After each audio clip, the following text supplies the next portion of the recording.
कमाऊ पिता बोझ नहीं होता, पर बिना माँ के पिता बोझ बन जाता है। राम सेवक। बाबूजी बार बार बेटे के कमरे की तरफ देख रहे थे कि वो ऑफिस के लिए निकले तो दो बातें करूं।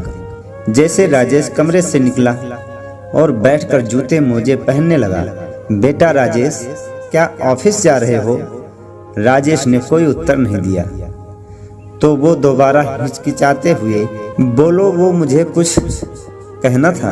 अब कहते हुए अच्छा तो नहीं लग रहा कि एक बाप बेटे से फरमाइश करे, क्योंकि बच्चे पिता से फरमाइश करते हैं तो समझ में नहीं आ रहा है कैसे कहूँ। राजेश चिढ़ते हुए बोला, पापा जूते मोजे पहनकर सोने तो जाऊंगा नहीं। आपकी तरह मुझे इतना आराम कहाँ है कि दिन भर घर में बैठूं और सब कुछ सामने मिल जाए। देख तो रहे हैं कि तैयार हो रहा हूं तो दफ्तर ही जाऊंगा और मेरे बोलने से कौन सा आप रोकेंगे। जो कहना है साफ साफ कहिए, मेरे पास वक्त नहीं है। वो ठहर ठहर कर बोलते, बेटा अब कैसे कहूँ, तुम्हारी माँ रहती तो मैं तुम्हें इतनी तकलीफ नहीं देता। वो मैं ये कह रहा था कि अगर तुम्हें वक्त मिले तो मेरे लिए 2 शर्ट ला दो। दोनों शर्ट के बटन टूट रहे हैं। तुम्हारी माँ रहती थी तो लगा देती थी और वो शर्ट इतने पुराने हो गए हैं कि हर रोज वही पहनकर बाहर निकलता हूँ तो जान पहचान वाले टोकते हैं। तभी उधर से राम सेवक बाबू की बहू अंजना आई और बोली, बाबूजी आप हर समय इसी ताक में रहते हैं कि ये जल्दी में हो तो कुछ फरमाइश कर दो, तब तो इसे पूरा करना ही पड़ेगा। आप तो ऐसे कह रहे हैं जैसे माँ जी के जाने के बाद हम आपका ख्याल ही नहीं रखते। ऐसे तो आप शेर बने घूमते थे, अब क्या हो गया? अब क्यों भीगी बिल्ली बनकर बेटे से कह रहे हैं? और मुझे माँ जी की तरह खाली मत समझना कि दिन रात चूल्हा चौका करूं और फिर सबके शर्ट के बटन लगाती रहूं। राम सेवक बाबू बोले, बहू सही कह रही हो। वो घर संभालती थी पर अपने चेहरे पर शिकस्त नहीं आने देती थी। बिमला के जाने के बाद मैं तो जैसे अनाथ ही हो गया हूँ। और वैसे भी कमाऊ पिता बोझ नहीं होता, पर बिना माँ के पिता बेटे बहू पर बोझ बन जाता है। समझ सकता हूँ, मैं तुम लोगों के लिए परेशानी बन गया हूँ। आए दिन तुम लोगों से फरमाइश जो करता रहता हूँ। राजेश बोला, बस बस बाबूजी, अब इमोशनल ड्रामा करना मत शुरू कर दीजिए। अगर शर्ट के बटन टूट जाते हैं तो उसे मत पहनिए, पर कम से कम ताने तो मत दीजिए। याद है ना, बचपन में जब मैं नई शर्ट मांगता था तो कहते थे कि क्या जरूरत है, माँ तुम्हारी बटन लगा देगी। तो अब आपकी भी समस्या का मेरे पास समाधान है। वो हैरानी से बोले, वो क्या बेटा? राजेश ने अंजना से बोला, अंजना मेरे कितने शर्ट पुराने हो गए हैं जो अब ऑफिस पहनकर जाने लायक नहीं है। ऐसा करो, उसमें से 2 शर्ट निकाल कर बाबूजी को दे दो और मेरे लिए 2 शर्ट ऑनलाइन ऑर्डर कर दो। ठीक है बाबूजी, आपकी समस्या का समाधान हो गया और पैसे कोई पेड़ पर लगे नहीं होते हैं। इतना कहकर राजेश ऑफिस चला गया। उनके जाते ही अंजना बोली, बाबूजी क्या माँ जी ने आपको कभी नहीं बताया था? मुझे तो बात बात पर टोकती थी कि जाते हुए इंसान को टोकना नहीं चाहिए। आप तो ताक में बैठे रहते हैं। अगर मैं न रहूं तो आप अपने बेटे को चैन की सांस नहीं लेने देंगे। इतना सुनाकर अंजना वहां से चली गई। दोपहर में राम सेवक बाबू फ्रिज से पानी की बोतल निकाल कर जा रहे थे। अंजना बोली, बाबूजी कहाँ चले? वो पलटकर देखने लगी। अंजना बोली, पानी की बोतल तो निकाल ली, पर कभी बोतल भरकर नहीं रखते हैं। अब शाम में अगर ये या कोई मेहमान आए तो मैं क्या करूंगी? मैं पानी लेने से मना नहीं कर रही हूँ, पर जितना पानी ले लेते हैं उतना ही भरकर फ्रिज में भी रख दीजिए। राम सेवक बाबू चुपचाप एक बोतल पानी भरकर फ्रिज में रख दिए और अपने कमरे में चले गए। शाम में अकेले उनका मन नहीं लगता। पत्नी को गुजरे हुए अभी साल लगा है, पर जीवन जैसे बोझ लगने लगा। यही घर था जब आते जाते उनकी पत्नी उनका हालचाल पूछती और चाय पानी देती रहती। अब तो बिना दो बात सुने पानी भी नसीब नहीं होता। क्या सच में पत्नी के मृत्यु के बाद एक वृद्धा व्यक्ति बच्चों के लिए बोझ बन जाता है? राम सेवक बाबू को तो कुछ ऐसा ही महसूस हो रहा था। शाम होते ही राम सेवक बाबू छोटे बच्चे की तरह घर से भागना चाहते थे। जैसे ही वे बाहर निकलने लगे, अंजना आई और उनकी तरफ 2 शर्ट फेंकते हुए बोली, लीजिए बाबूजी, ये दोनों शर्ट रख लीजिए और जिस शर्ट का बटन टूटा है उसे काम वाली से कहकर ठीक करवा लीजिएगा। शायद उसे आप पर दया आ जाए, क्योंकि मुझसे ये सब काम नहीं होगा। राम सेवक बाबू चुपचाप खुशी से एक शर्ट को खूंटी में टांग दिए और दूसरे को पहनकर बाहर पार्क में अपने जैसे कुछ वृद्ध व्यक्तियों के साथ बैठने चले गए। वहां उनका मन हल्का हो जाता था। वहीं उनका एक मित्र कैलाश बाबू बैठे थे।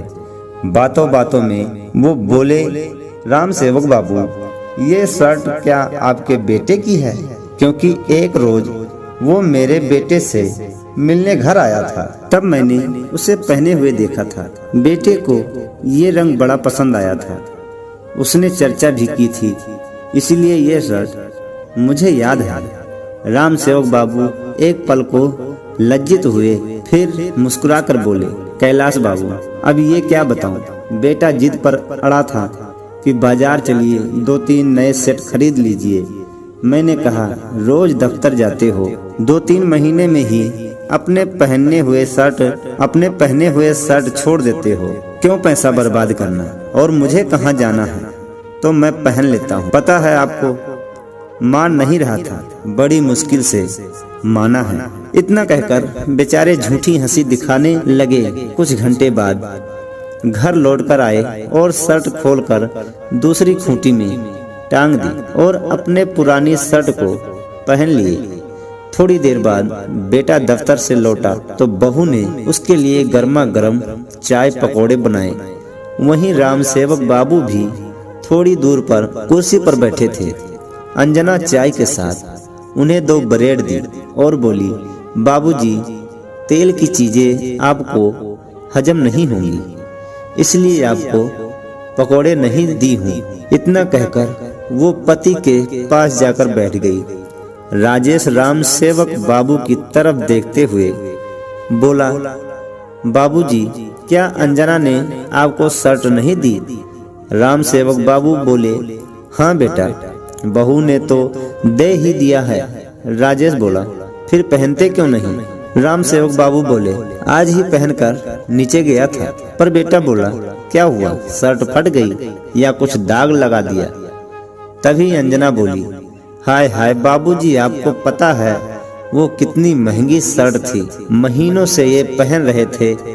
अभी 2 महीने पहले ही तो उन्होंने उस शर्ट को छोड़ा था। ड्राइवर कब से कह रहा था, मुझे सर की वो पुरानी शर्ट दे दीजिएगा, पर मैंने उसे ना देकर आपको दिया।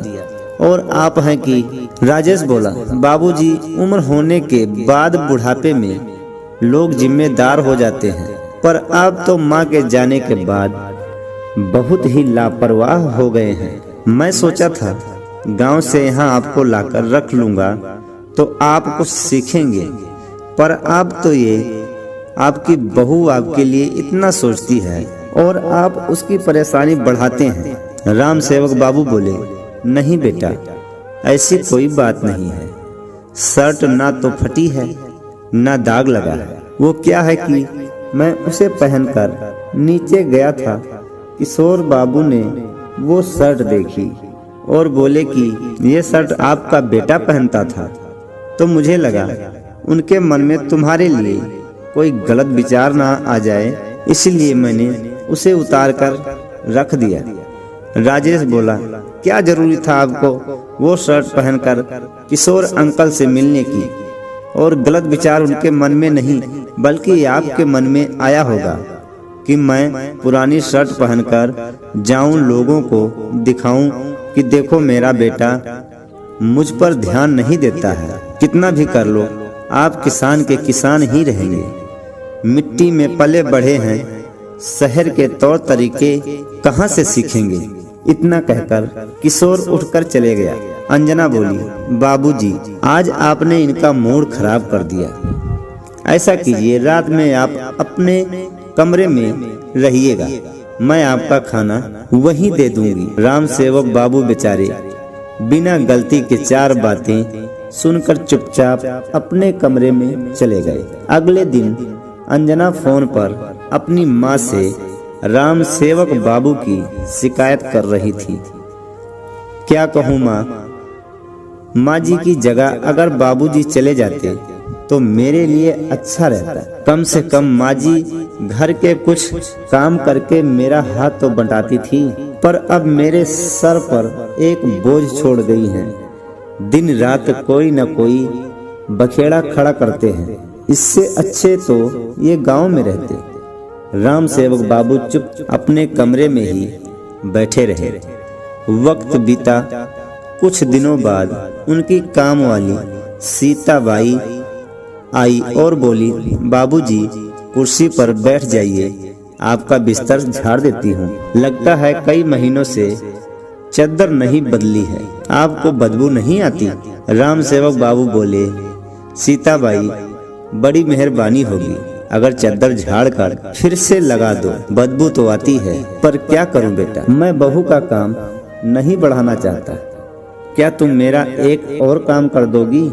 सीताबाई बोली, बाबूजी वैसे तो मेरे पास बिल्कुल भी वक्त नहीं है, पर अम्मा जी कहती थी जब मैं ना रहूं तो बाबूजी का ध्यान रखना, तो बताइए क्या बात है?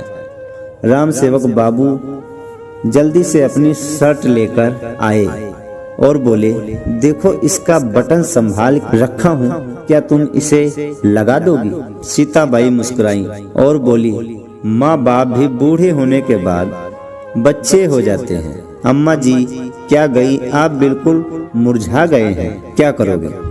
बाबूजी जो किस्मत में लिखा होता है उसे तो काटना ही पड़ता है, पर सब बूढ़े लोग एक जैसे नहीं होते। राम सेवक बाबू बोले, क्या मतलब है? सीताबाई वो बोली, मेरे सास ससुर को देख लो, मेरे ससुर रिक्शा चलाते थे, बूढ़े पड़ गए, अब घर में बैठने लगे हैं।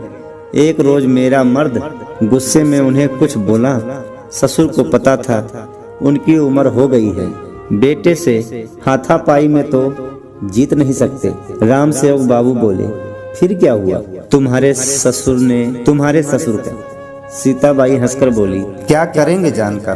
पुलिस स्टेशन में रपट लिखा दी और बोले, मेरी खोली कमरा खाली करो, तुम्हें और तुम्हारे परिवार को रखता हूँ तो खर्चा भी होता है, इतने खर्चे में एक बाई लगा लूंगा तो न मुझे दिक्कत होगी न तुम्हारी माँ को। राम सेवक बाबू आश्चर्य से सीताबाई को देख रहे थे और बोले, तो तुम्हारे पति ने क्या कहा?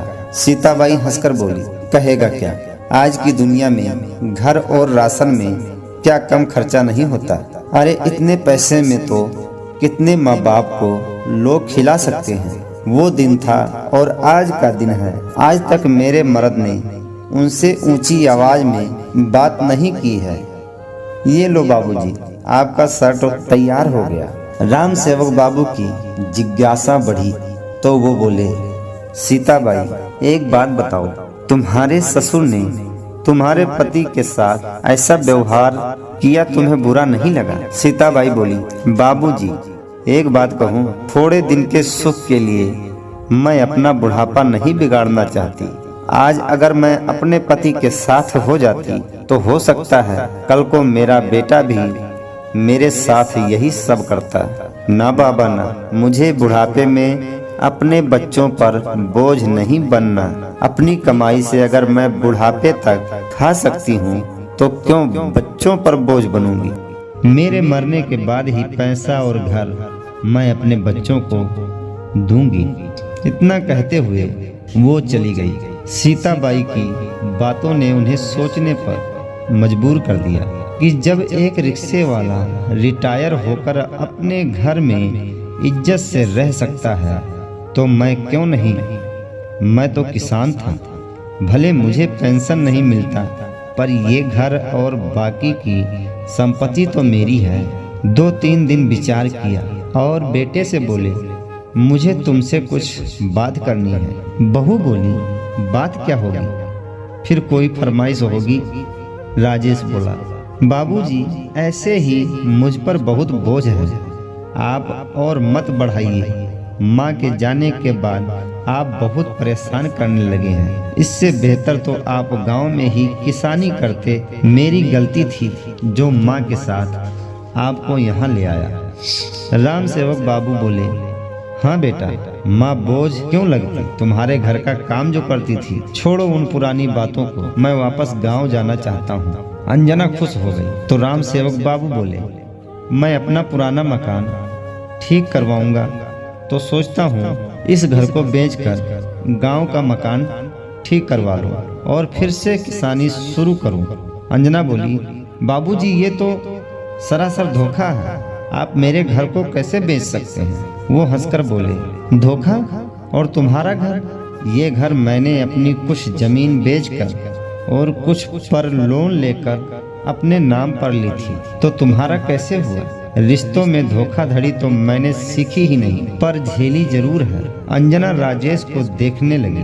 वो बोला, बाबूजी आपको ये सब करके क्या मिलेगा और आखिर किसने आपके कान भरे हैं। वो बोले, मेरे कान किसी ने नहीं भरे। और एक बात कह दूं, मैं किसी पर बोझ नहीं हूँ। भले ही नौकरी नहीं करता था, पर एक किसान था, पसीने की कमाई खाता था और आगे भी खा सकता हूँ। आज जो तुम नई शर्ट और टाई पहन कर जाते हो, कभी सोचा है उसी मिट्टी और पसीने के बदौलत यहाँ तक पहुँचे हो। मेरा फैसला सुन लो, अब मैं गांव जाकर रहूँगा। मुझे फिर से खेती शुरू करने के लिए कुछ पैसे चाहिए जो कि अब मेरे पास है नहीं, तो इस घर को मैं बेचकर तुम्हें 2 कमरे के घर के लिए पैसे दे दूंगा और बाकी के पैसे से मैं अपनी जिंदगी फिर से शुरू करना चाहता हूँ। बहू बोली, बुढ़ापे में आप सठिया गए हैं, आपकी उम्र है जिंदगी फिर से शुरू करने की। राम सेवक बाबू बोले, देख रहे हो, सीताबाई को एक घर में काम छूटता है, फिर नए सिरे से दूसरे घर में काम शुरू कर देती है, तो मैं क्यों नहीं कर सकता। मैंने किसी को कहकर 1 हफ्ते बाद की टिकट करवा ली है। 2 दिन बाद इस मकान को देखने के लिए कोई आ रहा है, तो तुम भी तैयार रहना। इतना कहकर राम सेवक बाबू अपने कमरे में चले गए। राजेश और अंजना को जोर का झटका धीरे से नहीं बल्कि बहुत जोर से लगा। राम सेवक बाबू के आगे पीछे दोनों घूमते रहे, परंतु वो अपने निर्णय पर अड़िग रहे। आखिर वही हुआ जो उन्होंने चाहा। मकान को बेच दिया, बेटे को आधे पैसे दे दिए और वापस गांव चले गए। बेटे को परिवार लेकर न जाने कितने महीने किराए के मकान में रहने पड़े। फिर करीब साल भर बाद उसने एक छोटा सा मकान खरीदा और गांव जाकर पिता के पैर पड़ता माफी मांगता, पर राम सेवक बाबू उन्हें यह कर वापस भेज देते कि मेरे मरने का इंतजार करो, जब मैं मर जाऊंगा तो ये सब तुम्हारा हो जाएगा, पर मेरे जीते जिंदगी मेरी संपत्ति तुम्हें नहीं मिल सकती। दोस्तों, जो माता पिता अपने बच्चों के लिए सब कुछ न्यौछावर कर देते हैं, आखिर एक समय पर वो कठोर क्यों बन जाते हैं। अगर एक माँ के जाने के बाद पिता की देखभाल हम अपने बच्चों की तरह करें तो इसमें क्या बुराई है। और अगर हम अपनी जिम्मेदारी नहीं निभाते हैं तो उनसे कुछ मांगने का हक भी नहीं रखते हैं। क्या राम सेवक बाबू का लिया गया फैसला सही था या गलत? आप लोग कमेंट में जरूर बताएं।